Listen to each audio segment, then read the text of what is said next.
Good afternoon, everyone. This is Alberto Hernandez, Sales Director from Doubler Group. Today, we're going to talk about one of the most interesting topics I like to discuss with my sales teams and my clients. So, hope you like it. And I see a couple of people joining, so I'm not going to wait for anyone else to join. Not because I don't want to, but just because we want to be quick with the webinars, trying to hit the 30 minutes or at the highest, from 30 to 40 minutes. That's what I'm trying to say. We don't want to take it more longer than that to be efficient with your time and ours. So again, today we're talking about sales prospecting. This is part number 1 of this webinar, and hopefully we can try to tackle a couple of conversation items I'm pretty sure that you have discussed internally in your organization. And the first thing that I want to show you is basically the agenda. We're going to be talking about the history of B2B sales prospecting. What's for your industry, for your company, your ideal customer profile? What are FIRMOGRAPHICS, what are TECHNOGRAPHIC, and what buying signals you should be looking out when you're talking to a customer, okay? So again, we're gonna do this quick. There's a couple of slides, so we might be running fast on them. And if you have any questions, just save it write it down, send it to us, and we will review it at the end of the webinar, okay? So basically, sales prospecting is one of the most difficult tasks for salespeople. We don't like it. We have to go through a lot of information to basically get in contact with someone and see if they want to buy something from us or not, okay? And it's basically what takes the highest amount of time when you're selling. And you have to do it a lot, and you have to be very efficient. And you can do one of two things. You either increase the amount of prospecting of prospects that you are prospecting to increase your sales, or you become better at prospecting. So you do the same amount of work and you have more turnover, okay? But it's basically a task that has become easier because now we have a lot of information. Before, we had a number, a company name, and that's it. We didn't have a name, we didn't have a position or a role of that person in that company. We didn't have anything. Now we know what the company does, what type of product they have. We have their website, so we can go over it and see what type of information we can find over there. We'd have maybe a list of the member of that company. If you go to LinkedIn, if you go to Facebook, if you go to Instagram, you could probably learn a lot about a company. And when you get to talk to them, when you're talking to someone at a sales, at a purchasing department, procurement, sales, marketing, customer service, accountants, no matter where you're calling, because of the product you're trying to sell, you already have a lot of information from that company. Okay, or hopefully you have if you did your task, if you did your homework. Okay, so we have so many data being generated every day that it's the equivalent to 625 million DVDs worth of information. Remember that a DVD has 4.5 gigabytes of information. That's a total of 2.5 exabytes of information a day. That's a technical number. I know you don't want to get into that, but that's a lot of information. 625 million DVDs, that's a lot of information, to be honest. That's a lot of DVDs, by the way. You don't have space to store that in your house in a lot of boxes. It will take up a lot of space. For most of the company, there are millions and millions of sales prospects available. For decades, we have struggled to get this information in our hands and to have them organized and to be able to tackle the right ones. And that's what we're going to discuss today, okay? How to tackle the right prospect.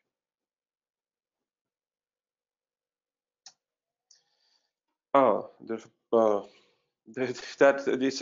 can read their history of B2B sales prospecting. Sorry for my screen is cutting the last part of prospecting over the half of it. So talking about a little bit of history, one of the first books that was created with information about contacts was Yellow Pages, and that's what we used a century ago. Okay, and we have this book, and we try to gather information. Not a century ago, sorry, 1980s. So we have a Yellow Pages, and we have, again, as I said before, a company name, a phone number, maybe a direction, and that's it, an address, and that's it. And you have to call the company to learn what they do. You have to start wandering around asking for people to get the information you want, to see who is the person you should be contacting in order to sell or to present your product or your company. And that was 40 years ago, almost 40 years ago.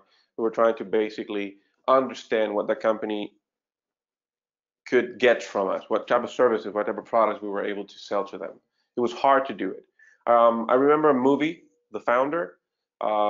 This is about a Krog, the not the founder of McDonald's, but basically the guy who had enough vision to make McDonald's what McDonald's is today.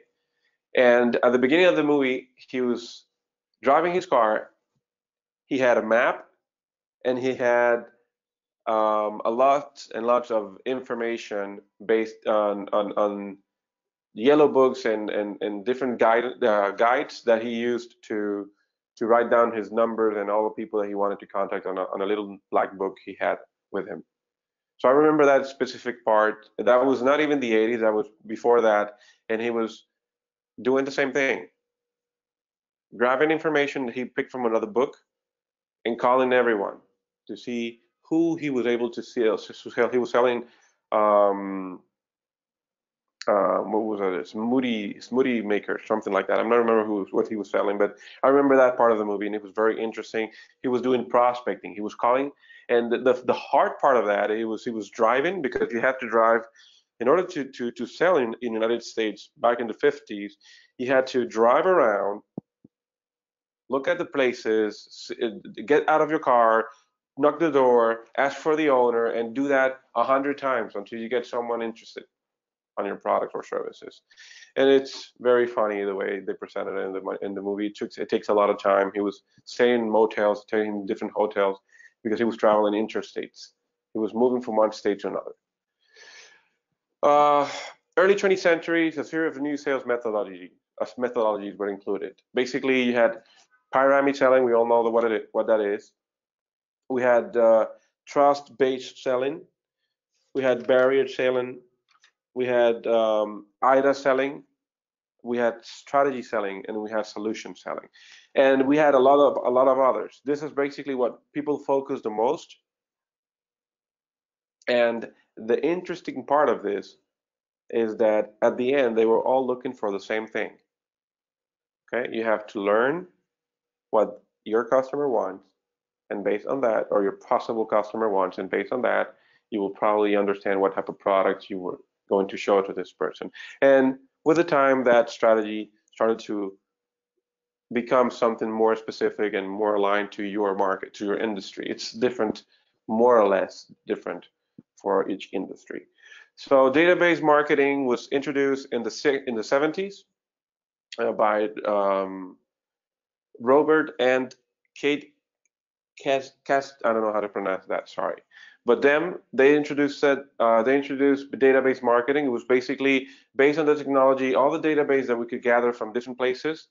You started doing marketing with that, and obviously, marketing is the demand generation tool for a company. It is what drives people to your company. Nowadays, you see companies trying to evaluate what type of strategy they're going to use. Yesterday, I had a meeting with a client, and she was opening a new company, and she was like, "What do I do? Should I open a retail store and do marketing for a retail store, or should I open an online store and do marketing with an online store?" So she was trying to figure out what type of demand generation tool she was going to use.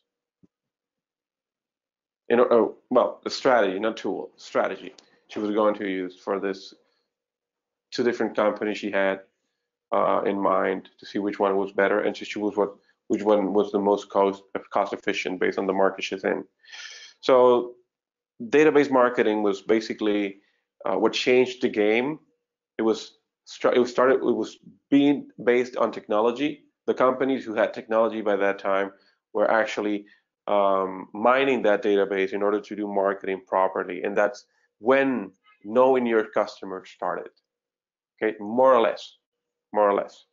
So the 90s, it's when most of the things started happening thanks to the technology.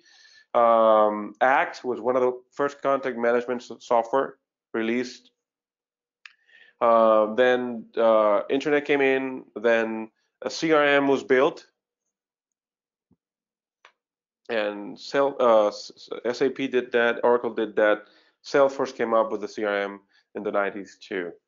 And this is basically where everything started, with that big revolution of CRM and trying to make it better, trying to make it more adjusted to your industry, trying to make it more robust and easier to connect with other systems. That's when everything came in.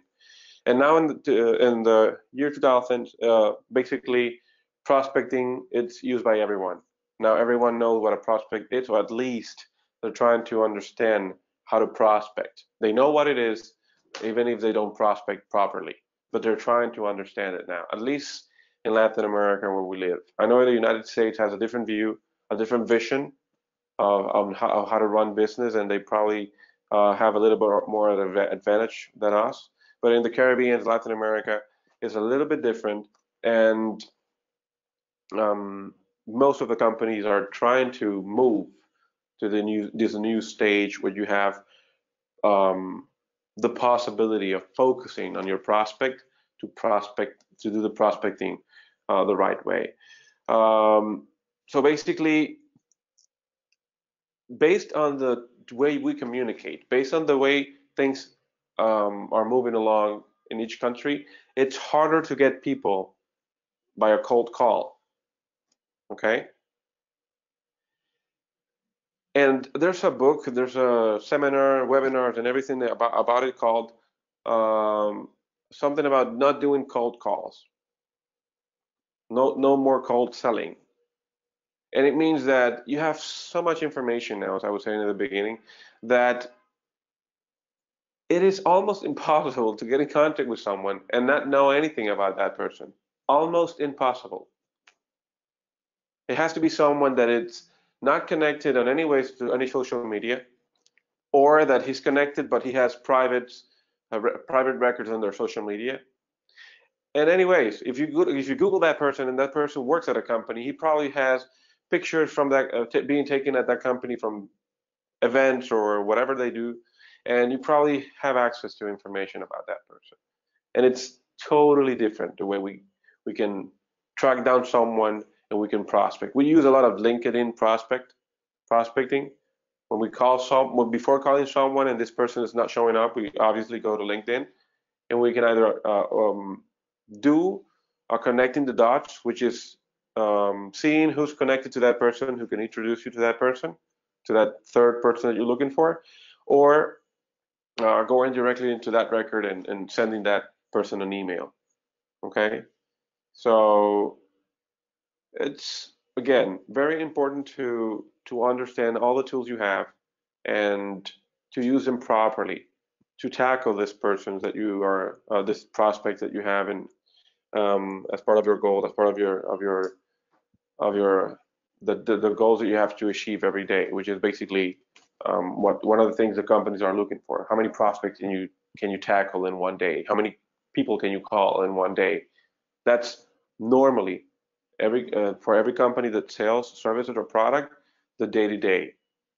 Okay, so in the last 5 years, trying to sum up this decade, salespeople can now filter their targets, and this is very important. They can do technographic. Technographic is basically when you are trying to filter the companies that you're trying to tackle based on the technology they have, or their focus, or the roadmap. You can talk to someone now and ask about their roadmap for the roadmap for that company for the next 5 or 10 years, and that will definitely give you a technographic.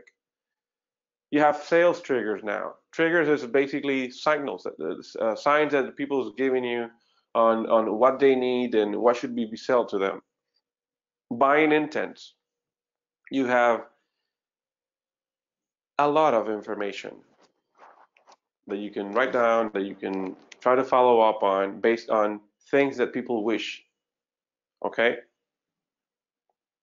Every time I go to a company and I try to introduce CRM, at least 50% or 40% of what I mentioned that the CRM does, the company has tried to get it from another tool. Maybe a tool that they already have, or maybe another tool outside of their current portfolio of softwares. And it's basically a buying intent that they have and probably being shown to you so that you can put that as part of your proposal. Web properties, news coverage, social media presence. It's basically all the information you could get from a company in order to do proper prospecting. Okay? And again, the important thing is that you can filter your information based on this. If you want to do a campaign for companies that have been that have presented needs of this type, you can filter that out and assign that to someone who said, look, call all these people interested in Pampers. I mean, not Pampers, diapers. Sorry for that. For example, they said they'd be interested in buying larger amount of this product, but they mentioned that they were buying diapers from someone else, not necessarily interested on that right now at that point, but now you might be able to get something from them, interest from them. So you basically have so much information now stored in your system that you can use that as cross-sale in the future, if you want to see it that way.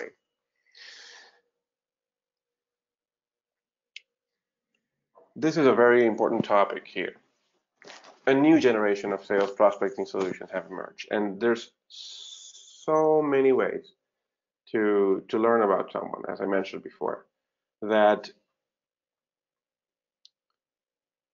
using what the CRM gives you as a structure of step-by-step guidance of what you should do to sell and what you should do to prospect and what question you should ask, that you have so much information that it's almost impossible to say you didn't see things coming through. The only thing that you might not be able to see coming through is the decision at the end of the buying process. Will he buy me or not? And by that time, you probably have so much information that you probably have a hint.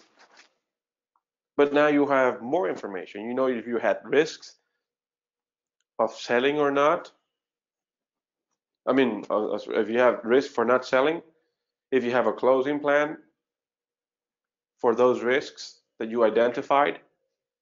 Because again, the amount of information that you have is so much, and you have so many tools to learn about those prospect desires, needs, the timeline that you add up with that, the moment on when you approach the customer, what part of the process they are at is very important. So following the agenda that we had today, the next item is basically the ideal customer profile. We have a lot of guests on the webinar, most of them from different industries, and I'm going to tackle it from a different perspective here. Sorry, I switched the screen here. I'm going to try to tackle this based on a couple of industries, not anyone in specific, okay? So, and I was talking about this to one of my coworkers a couple of days ago. It is not about finding customers, it's about finding the right one. Because you have a lot of customers, and in my particular case, I always ask my team to aim for the bigger companies. Why? And this is very simple. It takes the same time to sell to a small company than to sell to a big company. And obviously, bigger companies give you bigger projects. It's not always the same for everyone, but it's our case. Okay? So what's the right customer for you? The one that gives you the biggest amount of money, or the one that can explode all of your virtues and all the type of products that you have in your product portfolio, so that you can help them better? Will it be the small one? If we want to keep talking about the size of a company, that one that would use your services and your products to grow with you in the future. So every time you ask yourself what type of companies I'm trying to do B2B with, I'm trying to do selling, I'm trying to do prospect, you should always ask yourself, is it the right one based on your need as a supplier, as a company, as a promoter of X or Y product?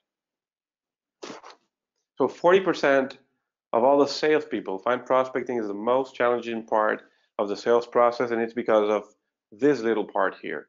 Who should I call? Who's the one really interested in my product? Who's the one who can take the most advantage of what I do? In my area, it's normally the big companies. Because a small company could usually start moving on with what they do without a CRM or with a small CRM, with a not so complex implementation, and I'm being quite honest here. But a big company, with the amount of calls they have, with the amount of salespeople they have, trying to manage all this, for example, a company that has to call 40, 30 people a day, and they have 70 sales executive, for example. That's a lot of information to handle.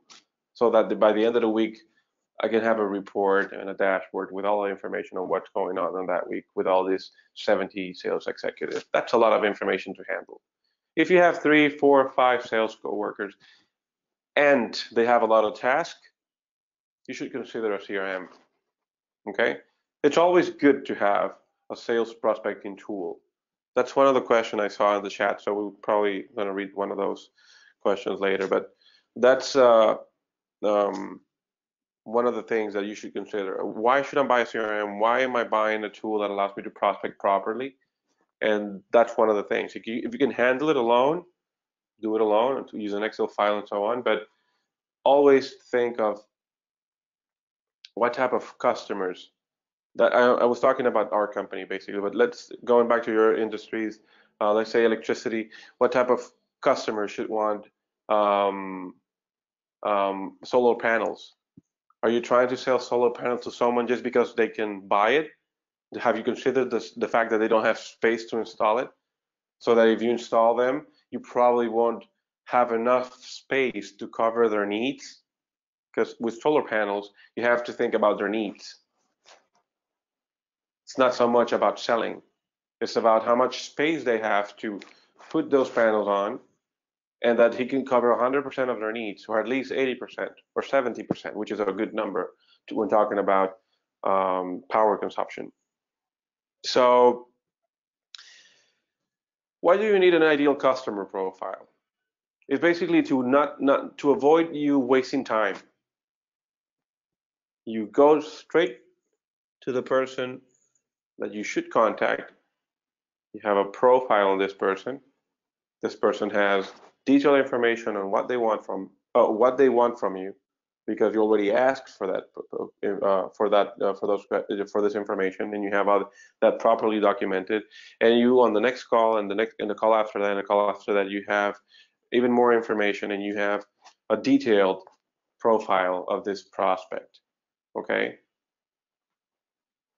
it's basically to save you time and to process the right deals for your companies.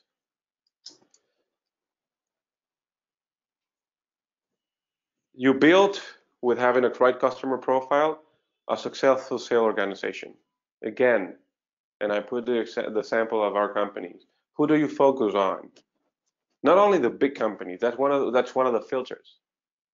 The other filter that we use is basically the industry where we have more knowledge.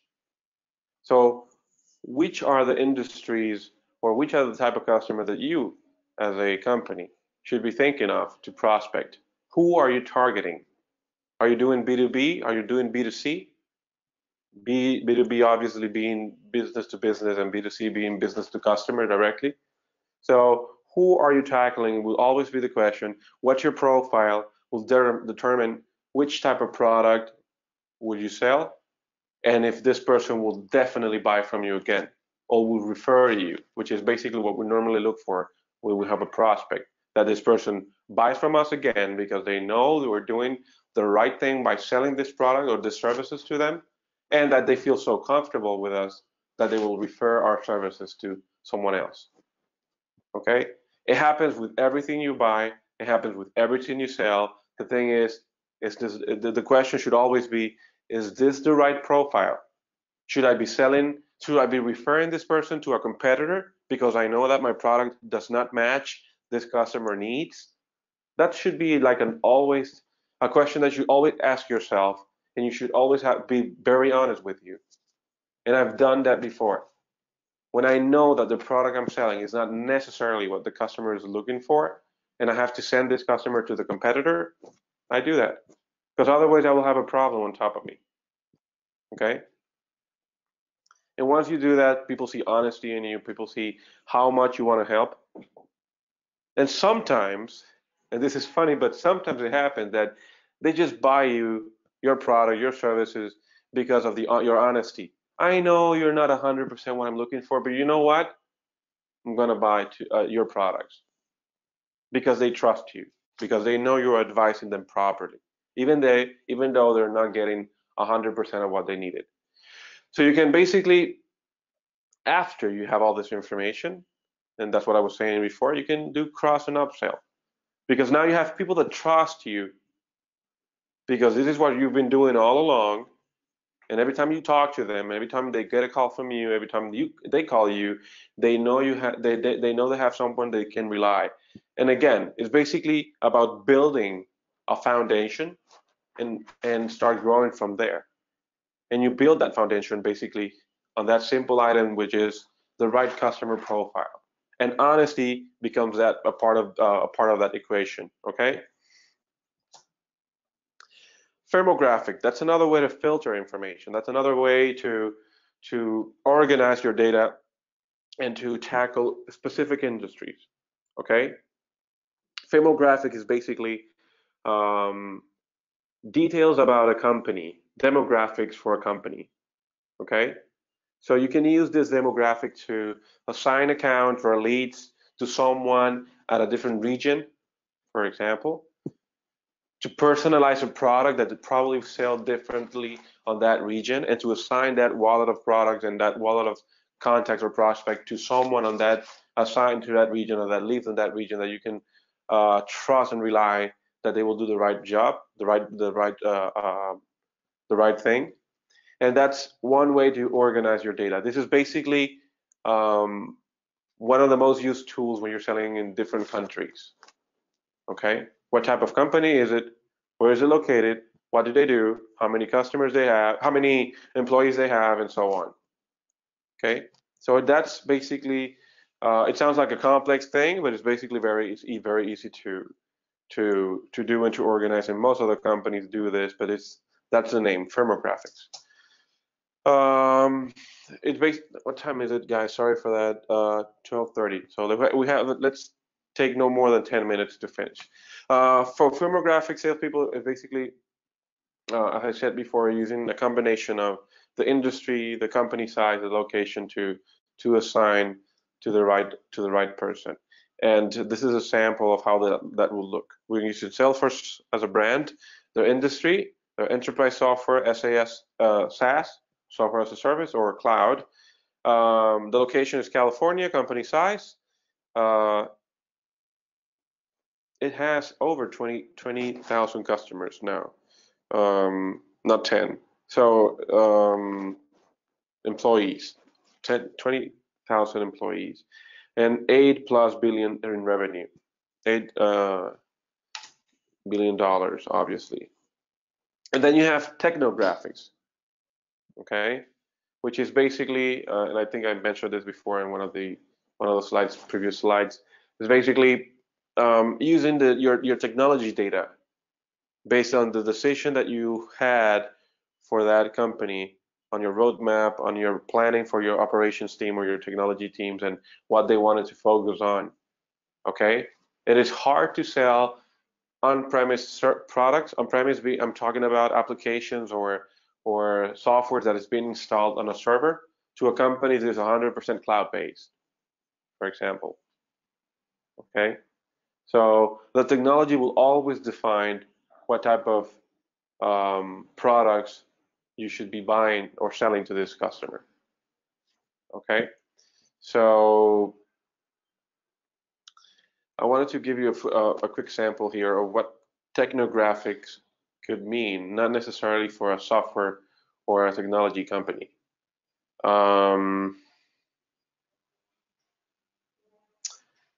Let's say that as a technical aspect, part of my product is organic. It is impossible for me to sell something not organic to a company that is selling 100% of their product share from organic products. So you will never be able to sell non-organic ingredients to this company, for example. That's a technical aspect, okay? So you should consider that as part of your technographic information. It's not necessarily connected to softwares. It's not necessarily connected to technology. It's to technicality, okay?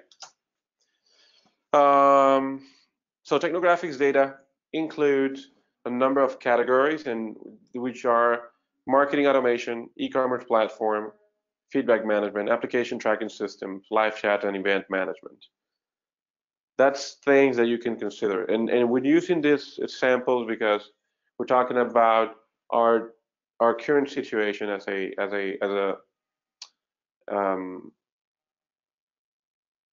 what we're living right now in the world. We have a lot of digitalization, and everything we do is basically being impacted by an application on our phone or a web page or something coming out of a marketing strategy. Okay, and we're loving live chat. We love to have a live chat with a real person, with a chat bot. It's easy, 24 hours probably, 24 hours a day open, and you get your questions right away, answer to your questions right away. The last item is basically buying signals. Getting buying signals from your possible customer, from your prospect, is basically one of the things that you should do you should consider to do proper prospecting. Okay, so basically modern technology and data is being used to increase the chances of landing or getting to the right place at the right time.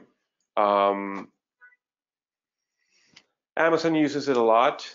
I don't want to get to the point where you put your item in the cart, but when you're at Amazon and you're buying or you're browsing around looking for some products or whatever, and you stay at this product description page, looking at it, reading, learning from it, Amazon could use this information. I'm not saying they don't. I'm not sure that if they do it with larger products, but I know I have a customer in Equator who does this with buildings, with apartments, with houses. If you're at the landing page, as just as Amazon does, the thing is that Amazon does something different, and I'm going to explain you what it is. If you're looking at a landing page and you've been there for a couple of seconds, a couple of minutes, probably, Amazon automatically sends you an email a couple of days later saying, hey, you know what? This product has been discounted 7%, 10%, 15%. Depends on the type of product. This is what Amazon does. What our customers in Equator do is basically that they call you. If you log into their website and they already have your email or your phone number, they can track that down and say, look at this. Nisha has been on the website for 6 minutes, browsing around this apartment, looking at the blueprints and so on, and she might be interested. Let me call her. And now you have a buying signal from this person that probably qualifies her as a good prospect. And there's a lot of tools to do that. Pardot from Salesforce is one of the most efficient. It qualifies your prospect basically when they are on the website and allows you to understand how interested they are on buying. So based on this organization that the system provides you with, all this information that it tells you, 3 items to consider when using buying signals is prioritize the right companies with the help of trigger signals. If you're selling B2B, identify warm leads through negative search. Okay, this is very interesting. Sorry guys, I'm not sure if there's a problem with the audio. Diana, can you confirm if you can hear me, please? I heard some scratch on my side. I'm not sure if. Hello? Hi, Alberto. I can hear you fine. Oh, sorry. I'm not sure what happened. Okay, thank you, Diana. So identify warm leads through negative search and carry out smarter conversation. You have so much information from this person now that you can now discuss at a higher level. Okay, this not only happens from your sales executive to your customers. Okay, yes, they have so much information from this lead that is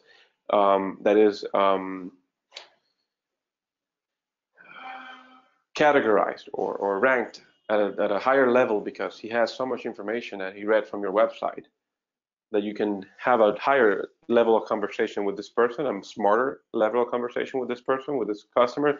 But now internally, when you look back as a sales executive and you have to talk to your manager, to your director, now you have a different type of conversation because you have more information. It is not the so famous lines of yeah he's interested. He told me he's coming next morning with his wife and that's it. No, no, he tells me that he likes the foundation of the buildings or the houses. He likes the quality on which we built, for example. I'm not so much of a construction guy, but that's basically the type of information you can gather from a guy who's interested in buying a house, buying an apartment, or any type of product or services.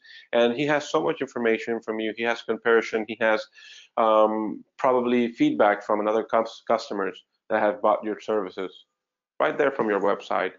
And now he's giving you so much information that you can go back to your boss and discuss and talk to in a different way.